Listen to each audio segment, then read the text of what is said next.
You guys helped me prepare for my wedding, then ruined it right at the altar. My name is Emily Carter, and I am 32 years old. Until that fateful day, I believed that I was a lucky woman. I had a job that I loved, teaching history to adorable kids in a public high school in Philadelphia. I had a wonderful fiancé, Michael Henderson, a man I loved with all my heart and soul, with whom I was about to start a family. And I had a family, my parents, my sister Sarah, my brother Tom, who, despite their occasional complications and disagreements, I believed that family was the strongest bond. I prepared for my wedding day with all the excitement and anticipation of a bride about to enter the happiest chapter of her life. I dreamed of a cozy, sacred wedding ceremony at the ancient church near my house, where I was baptized as a child. I dreamed of the moment of walking down the aisle with my father in my arms, of Michael's loving eyes waiting for me at the end of the path, of the sincere vows that would bind us together forever. And to make that dream come true, I did not hesitate to ask for help from the people closest to me, my family. I believed that my wedding would be an occasion for the whole family to celebrate and bond together. I asked my sister Sarah, who is 6 years older than me, to be my maid of honor. I asked my brother Tom, who is 2 years older than me, to help with the important logistical tasks. A decision that, looking back, I now realize how naive and wrong it was. But on that fateful day, the day that should have been the happiest day of my life, everything came crashing down in a cruel and unimaginable way. The golden sunlight of the late autumn afternoon filtered through the splendid stained glass windows of the ancient St. James Church, drawing shimmering streaks of light on the marble floor. The melodious, deep sounds of the organ played the familiar wedding march. My heart pounded in my chest, both excited and choked with emotion. My arm was tightly wrapped around my father's arm, who was smiling kindly, but somewhat tensely. I took a deep breath, trying to keep the tears of happiness from falling too soon. I looked down the aisle, where Michael was waiting. He looked so handsome in his elegant black suit, his eyes were filled with love and anticipation as he looked at me. Beside him were his best friends, his groomsmen smiling. In the front row, my mother was wiping away tears of emotion. Everything seemed perfect, beautiful like a dream. We walked together on the long red carpet, towards the altar, where the old priest with a kind face was smiling and waiting. When Michael and I stood facing each other, hand in hand, the priest began to read the solemn introduction, talking about the sanctity of marriage, about love and commitment. The atmosphere in the church became solemn and quiet. I looked deep into Michael's eyes, felt his steadfast love, and knew that I was ready to say, "I do." But at the most sacred moment, when the priest was about to ask us about our vows, a familiar but sharp and bitter voice rang out from the front row, breaking the solemn atmosphere. "Wait!" All eyes turned to the person who had spoken. It was my sister Sarah, who had sprung from the bridal party's pew. Her face was flushed, her eyes bulging with an emotion I couldn't quite place. Anger, jealousy, or malicious glee? She was wearing the blush-colored bridesmaid dress I had picked out, but it looked out of place and out of place on her. "This wedding cannot go on," Sarah almost shouted, her voice shrill and piercing. "Everyone here needs to know the truth about Emily, about her facade." The church fell silent in shock. The organ stopped. Murmurs arose from the guests. My parents turned in panic and tried to tug Sarah back to her seat, but she pulled away. Before anyone could recover, my brother Tom, who was sitting next to Sarah, also staggered to his feet. He looked a little tipsy, his face red, his voice slurred but no less venomous. "Yes! Yes!" Tom said loudly, pointing at me. "Sarah is right. This Emily girl is not as good, not as innocent as everyone thinks. She is very fake. She also..." He hesitated for a moment. Then, as if he had gained courage from Sarah's eyes, he poured out a string of harsh words, blatant fabrications, and even private secrets that I had foolishly confided in him in a moment of weakness. He said I was greedy, that I only used Michael because he had a stable job. He also told me about my previous failed relationship, deliberately distorting the story to humiliate me. And at the climax, he even shouted that I still owed him a large sum of money that I had not paid. There I stood, at the top of the altar, in my pure white wedding dress, in front of the man I loved, in front of hundreds of guests who were friends, colleagues, relatives, and Michael's family. I felt as if I had been stripped naked, thrown into the middle of the most terrible nightmare. My ears were ringing, all the surrounding sounds were blurred, except for the hateful screams of my brother and sister. The initial shock quickly turned to excruciating pain, shame, and humiliation. The tears that I had tried to hold back as I walked down the aisle were now flowing, but not because of happiness, but because of the cruel, heartless betrayal. My siblings, the people who grew up with me, shared my childhood memories with me, the people who had been happy and enthusiastic in helping me prepare for this important day for the past few months. They had gone to try on wedding dresses with me, chosen flowers with me, laughed and talked about future plans with me. And now, they were the ones who were destroying everything, turning the happiest day of my life into a humiliating tragedy right in the most sacred place. Why? Why could they be so cruel? Looking into Sarah's eyes filled with cruel glee, looking at Tom's drunken and spiteful appearance, I suddenly realized a cruel truth. This was not a rash act due to drunkenness or loss of control. This was a deliberate plan. They had discussed it together. They had chosen the most sensitive, most painful moment to act. Their sole purpose was to destroy my happiness. The months of preparation for the wedding suddenly appeared in my mind like a slow-motion film, but now covered with a completely different color, a color of hypocrisy and deception. I remember the moment Michael got down on one knee and proposed to me on the banks of the Schuylkill River, the ring glistening on his finger, my heart bursting with happiness. I called my family immediately to tell them the news, and they were so happy and blessed me. I naively believed those wishes. When I asked Sarah to be my maid of honor and Tom to help with the preparations, they both agreed very quickly and enthusiastically. Sarah went with me to all the big and small bridal shops in Philadelphia, giving me countless tips, always complimenting me on how beautiful I looked in everything. Now that I think about it, perhaps there was a hidden jealousy in those compliments. She also actively participated in choosing flowers, choosing the wedding cake, and making the guest list, but occasionally dropped hints full of hidden meaning. "Your wedding is so grand, it must be very expensive." Or, "Michael seems to really pamper you. You must have been lucky from the beginning."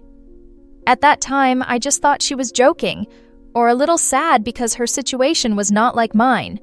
Sarah's marriage was not very happy, her job was not stable. Tom was responsible for contacting service providers, from photographers, bands, to wedding venues. He was quite energetic, but he often complained about having to run errands for me.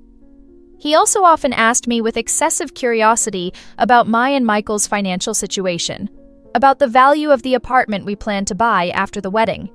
And a few times, he asked me to borrow money for very vague reasons such as needy to pay bills, urgently needed a sum for investment. I, out of brotherly love, and also because I wanted him to be happy to help me, did not hesitate to lend me without asking for any documents. Now I realize, perhaps that money was spent on gambling or some other bad habit that he was hiding. There were other signs of trouble too, but I, in the happiness and busyness of the wedding preparations, had either ignored them or ignored them. Sarah's uneasy looks whenever she saw Michael and I together. The hushed, meaningful conversations between Sarah and Tom at family gatherings that I couldn't hear. The underlying tension that was always present whenever the subject of the wedding came up. Why did they do it? Now, standing in the midst of the chaos and devastation at the wedding hall, I had a vague understanding of the underlying cause behind this cruel act. It was jealousy. A vicious, vicious jealousy. They were jealous of my stable and successful career, which neither of them had. Sarah had been a talented marketer but had quit after getting married and was now struggling with a boring housewife job and an unhappy marriage. Tom was a drifter, a freelance web designer with an unstable income, a playboy, and possibly deep in debt. My wedding, with its careful and somewhat neat arrangements, only highlighted the difference in status and finances between us, leaving them feeling bitter, humiliated, and resentful. They were jealous of the happiness I was about to have with Michael. Michael was a really good man. He was smart, kind, loved me dearly, had a stable engineering job, and a good family. Maybe they looked at my happiness and felt that their own lives were unfair, disappointing. And perhaps they were also jealous of the attention I received from my parents during the wedding preparations. Although I always tried to be independent, my parents, perhaps because I was the youngest and seemed to be more successful, also paid a little more attention and pride to me. That, although unintentional, may have deepened the feeling of being inferior and abandoned that Sarah and Tom had always secretly carried in their hearts since childhood. All those negative emotions, jealousy, dissatisfaction, inferiority, hatred, had accumulated, and they chose my most important day to explode, to destroy, to drag me down to their level of unhappiness and mediocrity. The murmuring in the church grew louder. The old priest tried to speak up to restore order, but his voice was lost in the chaos. Michael, after the initial shock, reacted very quickly. He turned to face Sarah and Tom, his voice filled with anger but still trying to keep calm. "Sarah! Tom! What are you two doing? This is our wedding! Stop it right now!" He turned back, his arms wrapped tightly around me, shielding me from prying eyes and venomous words. "Emily, don't listen to them," he whispered in my ear, his voice firm. "I love you. I trust you. Nothing can change that." My parents stood frozen in the front row, their faces blank, filled with shock and shame. My mother burst into tears, trying to pull Sarah and Tom back to their seats, but to no avail. My father just stood there, stammering incoherently, completely helpless before his two rebellious children. Looking at the chaotic scene before me, looking at the curious faces of the guests, looking at the pain and helplessness of my parents, and especially looking at the unwavering love and trust in Michael's eyes, a strong determination suddenly rose up within me. I couldn't let them continue to ruin this moment, ruin my life any further. I took a deep breath, fighting back the tears that threatened to spill over. I lifted my head and looked Michael straight in the eye. "Let's go," I said, my voice hoarse with emotion but strangely determined. Michael looked at me for a second, then nodded firmly. "Let's go." Holding hands tightly, we turned our backs to the altar, to the stunned priest, to the chattering crowd, and most importantly, to the people who were my blood brothers and sisters but had the heart to stab me in the back. We walked together, not on the path of roses leading to marital happiness as planned, but out of the nightmare, out of the hell on earth created by my own relatives. As we hurried out of the main doors of the church, I could feel hundreds of eyes on me, curious, pitying, perhaps even judging. I caught a glimpse of my mother sobbing, my father looking down at the ground in shame. As for Sarah and Tom, I didn't bother looking at them anymore. They were no longer part of my world from that moment on. A white wedding car, lavishly decorated with roses and ribbons, was waiting outside. It looked out of place and ironic in this setting. The driver opened the door with a confused look on his face. We quickly got in, slamming the door shut as if to block out the chaos outside. The car slowly rolled away. Our first trip as almost husband and wife was a bitter escape. Inside the luxury car, silence reigned. I leaned my head on Michael's shoulder, my body still shaking with shock and hurt. Michael wrapped his arms around me tightly. "Emily," he said softly, his voice full of love and assurance. "Don't worry. I'm here. I love you, and I'll always be there for you, no matter what. What they say doesn't mean anything. I believe in you. We'll get through this together, okay?" His words, his warmth and steadfastness, were like a cool stream of water to my broken soul. It was the only source of strength that kept me from completely collapsing in the darkest moment of my life. I knew that even though I had lost my biological family, I still had him, the love of my life, and that was what mattered most. The days after our canceled wedding were a whirlwind of emotions and difficult decisions. Our much-anticipated honeymoon in Hawaii was canceled. Instead, we spent time together in my apartment, dealing with our grief, anger, and uncertainty about the future. The first thing we had to do was inform our friends, colleagues, and other close people about the unexpected postponement of the wedding due to family reasons. We tried to keep it as discreet as possible, not wanting to delve into the details of the embarrassing incident that had occurred. But the curious inquiries, the looks of concern, and the rumors behind our backs were inevitable. Then there was the financial fallout. A number of services that had been booked for the wedding and reception, the venue, the band, the flowers, the cake, the photographer, had to be canceled or renegotiated. We were out a significant amount of money. Then there were the wedding gifts that guests had sent. We decided to send thank you notes and postponements, and to find a way to return the gifts as tactfully as possible. Each of these actions felt like a knife cutting deeper into my wound. But throughout that difficult time, Michael was there for me, steady as a rock. He patiently listened to me cry, to my anger, to my complaints. He never judged, just held me and assured me that his love had not changed. It was his presence and unconditional love that helped me gradually regain my balance, helping me realize that my happiness did not depend on the approval or recognition of anyone else, not even my biological family. Our relationship, instead of being shaken by the incident, became stronger and more connected than ever. After about a week of grief and turmoil, when the initial negative emotions had subsided, I knew I needed to do one last thing. I couldn't continue to be a victim. I couldn't let Sarah and Tom's evil actions haunt my life. I needed a final confrontation, not to win them over or reconcile, that was impossible, but to tell the truth, to expose their true colors, and most importantly, to draw a final line, a definitive break. I called my parents and asked for a family meeting at their house that weekend. I made it clear that I would be going with Michael and that I wanted Sarah and Tom to be there too. Perhaps out of guilt, or perhaps out of curiosity to see what I was up to, my parents agreed. The meeting took place in the familiar living room of our childhood home, but the atmosphere was as heavy and tense as a courtroom. My parents sat on the sofa, their faces filled with exhaustion and shame. Sarah and Tom sat opposite, their faces defiant but also worried. Michael sat right next to me, his hand clasped tightly in mine, giving me strength. I didn't beat around the bush. I looked straight at Sarah, then Tom.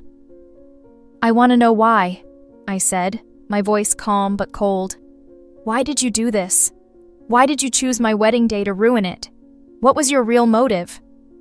At first, they tried to deny it, blaming the alcohol, Tom, or saying that they were just telling the truth because they were concerned about me, Sarah. But I refused to accept their lies. I grilled them with pointed questions, pointing out inconsistencies in their statements, recalling suspicious actions and innuendos throughout the wedding preparations. Michael also spoke up for me, exposing the absurdity of the accusations they leveled at me and him at the altar. Under intense questioning and undeniable evidence, perhaps I had time to investigate further and had evidence of Tom's gambling debt, or Sarah's jealous text messages. Their true colors were finally exposed. Tom, perhaps embarrassed or frightened, stammered out that he had made up the story about my debt because he was angry that I had refused to lend him a large sum to pay off his gambling debts just before the wedding. He also admitted that he had been drinking heavily that day and had been provoked by Sarah. Sarah was stubborn at first, but finally, in the face of her parents' silence and disappointment, she confessed. She said she felt extremely angry and unfair that I had it all: a good job, a perfect husband, a dream wedding, while her life was full of hardship and disappointment. She was so jealous that she wanted to destroy my happiness, to teach me a lesson, to drag me down to her level. Hearing those confessions, even though I was mentally prepared, my heart still ached. How evil can jealousy and selfishness make people? My parents sat there, silently weeping. Perhaps they had finally realized the truth about the two children they had always tolerated or never really understood. They no longer tried to cover up or reconcile. There was only shame and endless sadness left. After hearing everything, I stood up and looked straight at Sarah and Tom one last time. I used to think that, no matter what happened, we would still be a family. But you two have proven otherwise. Your actions have not only ruined my wedding, but also completely destroyed the brotherly love between us. I turned to my parents. I love you, but I cannot continue to live in a family where jealousy and cruelty can exist and be tolerated. I need to protect my happiness and peace, and Michael's. Then I said my final words, clearly and decisively. From today on, I no longer have you two. Please never appear before me, never contact me in any way. As for my parents, if you truly love me, please respect my decision. With that, I took Michael's hand, turned, and walked away, leaving behind shock, grief, and a completely broken family. The consequences of that day lasted forever. Not only did Sarah and Tom lose their only sister, they also faced the silent judgment of their relatives, friends, and perhaps even the coldness of their own parents, if my parents had really come to their senses. The relationship in my family was irreparably broken. Their lives would probably continue to be filled with dissatisfaction, negativity, and the troubles they created. That was natural justice, the price they had to pay for their evil actions. As for Michael and I, we built our happiness from the ashes. We decided not to let that terrible event haunt our lives. A few months later, we held a second wedding ceremony. This time, it was not a grand ceremony in an ancient church, but a small, intimate ceremony on a sunny beach in Mexico with only Michael's family and a few of our closest friends. People who truly loved, blessed, and supported us unconditionally. We exchanged our vows under the brilliant sunset with the sound of the waves, and that was truly the most sacred and meaningful moment. We returned to Philadelphia and began our married life. We bought a small house together, built a home together, and shared the joys and sorrows of life together. Our love, tested through great events, became stronger and deeper. Looking back, I realize that I have grown a lot. I have learned how to deal with the ultimate betrayal, how to recover from pain, how to protect my own happiness and set necessary boundaries, even with the people I love the most. I have also learned to redefine the meaning of the word family. Family is more than just blood. Real family is a place of genuine love, mutual respect, and unconditional support. Things that I have been fortunate to find in Michael and his family, in the good friends who have always stood by me. My greatest satisfaction did not come from seeing my siblings pay the price, but from overcoming adversity, finding true happiness with the man I loved, and having the courage to cut off toxic relationships to build a new life of peace, freedom, and strength. That day, the wedding hall was supposed to be the place to witness my complete happiness, but instead, it became the stage for the most cruel jealousy and betrayal. But in the end, they could not destroy our love. We rewrote the ending of our fairy tale, a simple ending, but filled with love and sincerity. Sibling jealousy and envy can sometimes be hidden under the guise of affection, but it can gnaw away at you and lead to unexpected destructive actions. Have you ever witnessed or experienced serious family conflicts stemming from jealousy or a sense of injustice between siblings? How do you think we can identify and deal effectively with toxic family members, especially during important events and turning points in life? Please share your experiences and thoughts.